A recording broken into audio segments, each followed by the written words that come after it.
बिस्मिल्लाहिर्रहमानिर्रहीम। अस्सलाम वालेकुम नाजरीन, आप यूट्यूब चैनल देख रहे हैं, मैं इमरान खान हूं। नाजरीन, एक स्टेटमेंट है जो राणा सनाउल्लाह साहब ने दिया और ये बहुत अजीब स्टेटमेंट है। यानी बार बार ये बात की जा रही थी गुज़िश्ता चंद दिनों से, जब से पाकिस्तान ने बोर्ड ऑफ पीस में शमूलियत इख्तियार की डोनाल्ड ट्रंप के कहने पर। इसराइल के साथ पाकिस्तान ने एक अपना पहली मरतबा एक वर्किंग रिलेशनशिप बनाया। तो जब से ये बात पाकिस्तान ने की और ये हरकत पाकिस्तान के वज़ीर आज़म ने फरमाई, तब से लेकर अब तक ये सवाल बार बार पूछा जा रहा था, काबीना में डिस्कस कर लेते, पार्लियामेंट में डिस्कस कर लेते, आपने बेवकूफ़ कर दिया इसे। ये सवाल बार बार पूछा जा रहा था, लेकिन फिर इसका जवाब राणा सनाउल्लाह साहब ने दिया। राणा सनाउल्लाह साहब ने कहा कि बाकायदा काबीना की एक मीटिंग हुई थी आज से चंद दिन पहले, उसके अंदर इस मामले पे मुशावरत हुई थी और काबीना ने इत्तफाक राय से ये फैसला किया कि बोर्ड ऑफ पीस को हमें ज्वाइन करना चाहिए। तो राणा सनाउल्लाह ने तो काबीना का फैसला करार दे दिया। एक तो आप ये शक्लें पाकिस्तान की जो काबीना की है, ये लोगों की शक्लें आपने अब याद रखनी है। मुस्तकबिल करीब में ये लोग भागेंगे अपने इस फैसले से और ये कहेंगे जी मैं तो इसमें शामिल ही नहीं था। कोई ये कहेगा जी मैं तो इसका हिस्सा बनना ही नहीं चाहता, क्योंकि जितने भी काबीना के अरकान है ये अब इलेक्शन तो नहीं लड़ सकते पाकिस्तान में। जो काम शहबाज शरीफ ने कर दिया है, शहबाज शरीफ और उसका खानदान तो पहले ही इलेक्शन लड़ने के काबिल नहीं है। अब ये जो लोग काबीना के अंदर मौजूद हैं, ये भी आइंदा इलेक्शन लड़ने के काबिल नहीं रहेंगे, क्योंकि पाकिस्तानियों का इसके बारे में रद्देमल बड़ा खौफनाक है। ये राणा सनाउल्लाह ने स्टेटमेंट दिया क्यों, मैं इसके बारे में सोच रहा था, लेकिन पहले आपको एक खबर देता हूं। ये दावा किया सनाउल्लाह खान साहब ने, बड़े अच्छे सीनियर जर्नलिस्ट हैं, ये कवरेज करते हैं वहां इस्लामाबाद में, तो इन्होंने उसी वक्त राणा साहब का झूठ पकड़ लिया। इन्होंने कहा जी कि वजीर आजम की जेर सदारत जो आखिरी इजलास हुआ था काबीना का, वो 14 जनवरी को हुआ था और ये वजीर आजम ने 2-3 दिन पहले ये कारनामा किया है। तो 14 जनवरी को जो इजलास हुआ काबीना का, अब वो ये काबीना का इजलास है ना जिसके अंदर ये फैसला हुआ होगा, तो उस इजलास के एजेंडे पर बोर्ड ऑफ पीस था ही नहीं। जब एक चीज एजेंडे पे ही नहीं है तो फिर आपने कैसे उसके ऊपर वहां पे इत्तफाक राय पैदा कर लिया। और जब फैसलों की तफसीलात पर बाद में बयान जारी किया गया काबीना के हवाले से, उसमें भी इसका कहीं जिक्र नहीं था। जबकि इजलास के बाद कई शुरका से जो बातचीत हुई, उनमें से किसी ने भी इसके बारे में कुछ नहीं बताया। और राणा सनाउल्लाह साहब ने यह दावा क्यों किया, अब मैं आपको यह बताता हूं। यह पाकिस्तान टेलीविजन चैनल जो है, यह बड़े लंबे अरसे के बाद लोगों की राय सुनवा रहा है। नॉर्मली अब टीवी चैनल जो है वो लोगों के पास नहीं जाते, लेकिन ARY पे दबाव डाला गया, कुछ और टीवी चैनल पे दबाव डाला गया और यह कहा गया कि आप इसके हवाले से राय आमा हमवार करें। DGISPR जिन लोगों को पसंद नहीं करते, उन लोगों को भी बुलवाया डिजिटल मीडिया के, और उन्हें भी रिक्वेस्ट की कि हमारे लिए कोई राय आमा हमवार करें। इसको एक मस्बत कदम के तौर पे देखें कि पाकिस्तान बोर्ड ऑफ पीस में चला गया। डोनाल्ड ट्रंप के साथ जाकर हम मिल गए, हम इसराइल की हिफाजत की जिम्मेदारी उठाने वाले बोर्ड के अंदर शामिल हो गए। अब ये डोनाल्ड ट्रंप का बहुत बड़ा कारनामा है इसराइल के लिए। इसराइल डोनाल्ड ट्रंप का हमेशा शुक्रिया अदा करता रहे तो वो कम रहेगा, जो इसराइल के लिए डोनाल्ड ट्रंप ने कर दिया है। और डोनाल्ड ट्रंप ने जिस लेवल तक जाके इसराइल का साथ दिया, कोई ऐसा कर ही नहीं सकता। ना माजी में किसी और अमरीकी हुक्मरान ने अपने आप को इस लेवल तक जो है वो एंगेज किया इन मामलात में। तो ये डोनाल्ड ट्रंप की क्वालिटी तो है कि जिसका वो दोस्त बना उसने साबित किया दुनिया के सामने। बहरहाल चलें वापस आते हैं पाकिस्तान वाले मामले में। पाकिस्तान में ना बड़ी टेंशन पड़ गई है। DGISPR उन लोगों को बुलाकर कह रहे हैं, जिन लोगों को DGISPR मुंह नहीं लगा रहे थे, उनको ये कह रहे हैं कि यार खुदा का वास्ता इसके ऊपर, या चले उनके अल्फाज ले रहे हैं तो यार इसको पॉजिटिव लें आप प्लीज, इसको नेगेटिव ना लें आप पाकिस्तान की हुकूमत को, पाकिस्तान की सफारतकारी को शाबाश दें, उसे क्रेडिट दें और हर वक्त आप नेगेटिव ना सोचा करें। तो DGISPR को इतनी टेंशन तो है, यानी इसका मतलब यह है कि वो ये जानते हैं कि इसका इंपैक्ट क्या आने वाला है।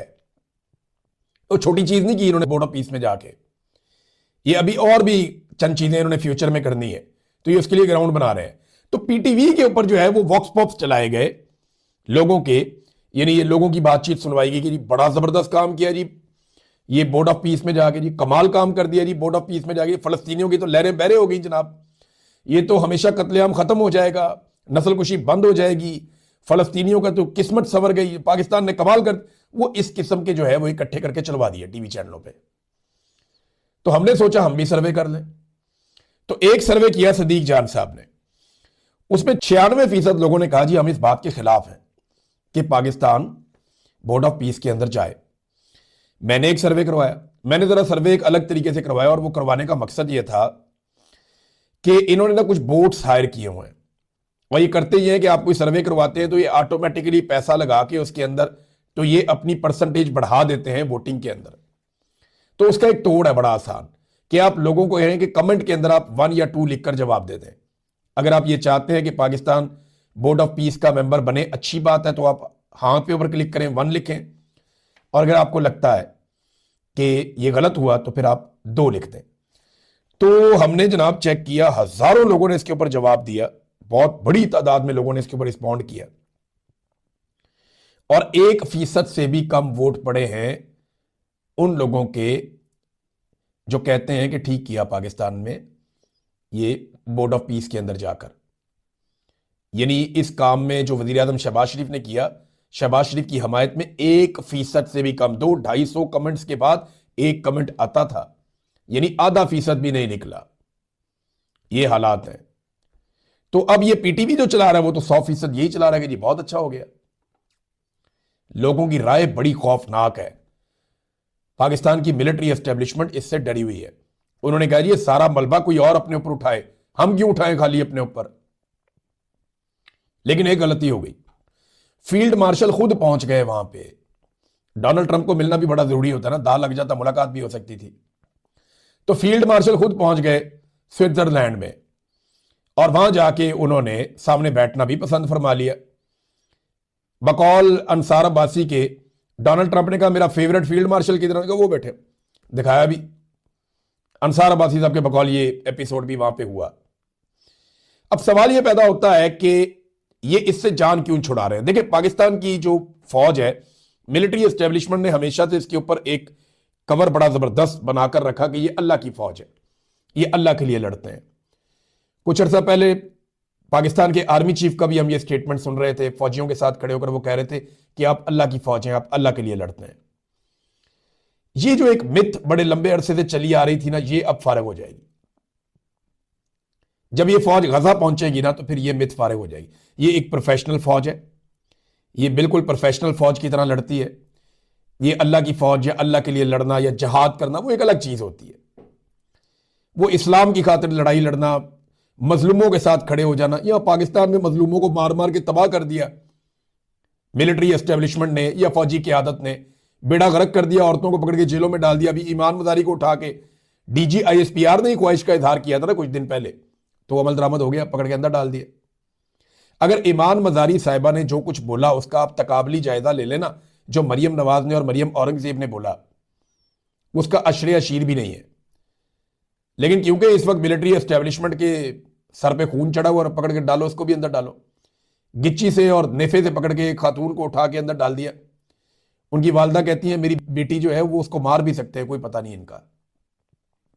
सास बताती हैं कि वो प्रेग्नेंट है खातून, और ये इस किस्म की ज्यादती उनके साथ कर रहे हैं। कभी अपने बच्चों को इनकी जगह पे रख के सोचो भाई। और ये वही शीरी मजारी है, जब नवाज शरीफ बीमार था तो ये कैबिनेट की मीटिंग के अंदर रो पड़ी थी बैठ के कि नवाज शरीफ को कुछ हो गया तो क्या होगा, इनको निकालें आप पाकिस्तान से, इलाज करने के लिए जाने दें आप। ये वो शीरी मजारी है, ये उसकी बेटी है। और नवाज शरीफ के दौर में उसकी बेटी के साथ क्या हो रहा है। तक इतनी अपना ख्याल रखिएगा, अपने चैनल का भी अल्लाह हाफिज़। इस वक्त जितने भी टाउट्स हैं या टाउट्स के अलावा आप सियासी जमातों के जो करीबी सहाफ़ी हैं PDM के, वो सारे के सारे ज़हनी मरीज बन गए हैं। ना सिर्फ सहाफ़ी बल्कि सियासतदान भी वो उठा के सारा इल्ज़ाम इमरान खान पे लगा रहे हैं और इस लड़ाई को इमरान खान के खाते में डाल रहे हैं। और वो ये कह रहे हैं कि इमरान खान ने जेल से बैठकर ट्वीट क्यों नहीं किया अभी तक। भाई इमरान खान से मुलाकात करवा दें, ट्वीट आ जाएगा। पहले भी मैंने आपको 10 दफा ये कहा है कि आपको किसी भी चीज पे इमरान खान का मौकिफ चाहिए, आप इमरान खान की किसी एक आदमी से मुलाकात करवा दें, वो मौकिफ बाहर आ जाएगा। भी जब एक आदमी जेल के अंदर बंद है, उससे कोई मिल ही नहीं रहा, उसका कोई पैगाम बाहर ही नहीं आ रहा, तो वो किस तरीके से फिर इसराइल की मजम्मत करे। और आज तक जितनी मजम्मत इमरान खान ने इसराइल की है ना, ये सियासी खानदान दो है पाकिस्तान में, एक जरदारी खानदान है और एक शरीफ खानदान है। इन दोनों खानदानों के तमाम अफराद ने मिलकर आज तक इसराइल की इतनी मजम्मत नहीं की जितनी अकेले इमरान खान ने की है, जेल से बैठकर भी की है। बार बार की है, इसकी कीमत भी चुकाई है। इमरान खान के रिकॉर्ड के ऊपर स्टेटमेंट पड़े हुए कि किसी सूरत में इसराइल को तस्लीम नहीं करूंगा जब तक कि फलस्तीनियों को उनका हक नहीं मिल जाता। वो कायदे आजम की मिसाल देते हैं, बल्कि इमरान खान ने यहां तक कहा था कि मैं अपने अल्लाह को क्या जवाब दूंगा अगर मैं ये करता हूं तो, कि फलस्तीनी लोग शहीद हो रहे हैं, उनके ऊपर जुल्म हो रहा है। इमरान खान ने अक़वाम मुत्तहिदा में गाजा को दुनिया की सबसे बड़ी जेल करार दिया था।